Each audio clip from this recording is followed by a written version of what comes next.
What if you knew you were genetically predisposed to breast cancer? Would you make different lifestyle choices and seek treatment sooner to ensure you wouldn't get it? Dr. Neysa Whiteman and breast cancer survivor Andrea Schneider are here to answer some of these questions this morning. Good morning, ladies. Thank you for being here. Good morning. Andrea, let's start with you. You are a breast cancer survivor. Tell us a little bit about your story and really what prompted you to write this book. In 2006, I was diagnosed with early-stage breast cancer, and I was shocked to find out that my treatment choices for such early-stage breast cancer were either mastectomy or radiation followed by tamoxifen. So I started doing research, and the more research I did, the more I realized there was to know, and that people weren't just offering this information to me.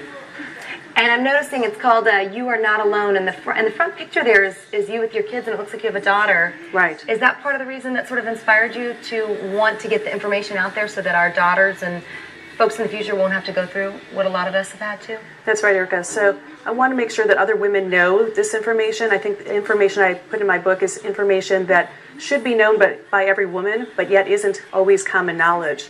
So that's why I spent the last 4 years writing the book and putting this information together. What was the most frustrating part of this journey for you? Well, I found sometimes that the doctors weren't just offering the information. I had to know the right answer or the right questions to ask to get the answers. Excellent. And doctor, tell us, if you would, a little bit about this genetic testing that a lot of women are opting for. Well, it's really a test that can save your life. Many women, I should say all women, have a genetic program or chromosome that actually helps to protect them from breast cancer. But if there's a flaw or a mutation in this chromosome, then they don't have that protection. So instead of having a low risk for breast cancer, they may actually have almost a 90% risk of getting breast cancer in their lifetime. So it's a huge piece of information to know. What does the test involve?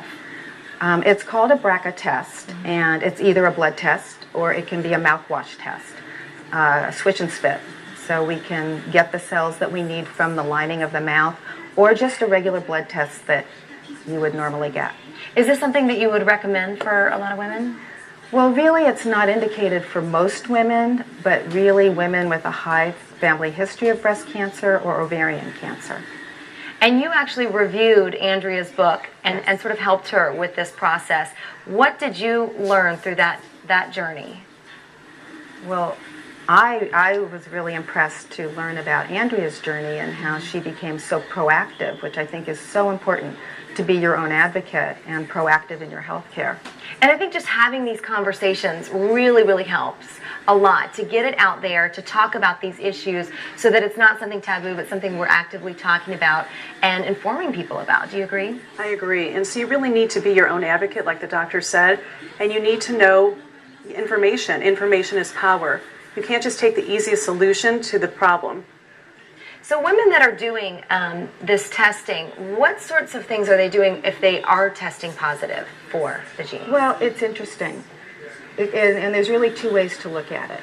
Women who have breast cancer, understanding or knowing if they have the BRCA defect, would actually have them be offered different types of surgeries and different types of chemotherapies. But for women who don't have breast cancer, this gives them the opportunity, if they know that they're at high risk, to be proactive and to actually prevent their cancer. And they may choose to have greater surveillance. They may choose to have different types of chemotherapy to help lower their risk, or they may have risk-reducing surgeries that can actually also almost eliminate the chance that they will actually go on to get the breast cancer.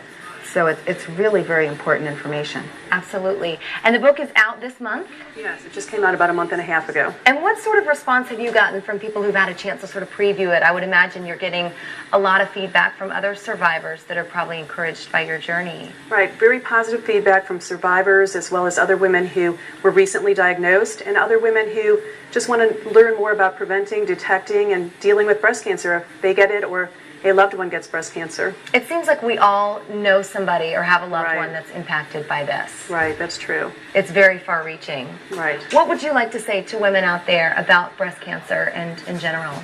Well, just that I really, as a physician, don't really get the opportunity very often to prevent someone from getting cancer. And this is a huge opportunity for a lot of women to have risk-reducing surgeries or chemoprevention so that we can eliminate them from getting breast cancer or ovarian cancer. And one thing we didn't really mention, that if you have this genetic mutation, ovarian cancer runs with it. Really? And I mean, if you knew you had a 40% risk of getting ovarian cancer, there's a lot of different choices that you might make. Ladies, thank you so much for being here. We really appreciate it. The book is called You Are Not Alone, and we have more information on our website, fox5sandiego.com. You can go there and click on the Scene On tab.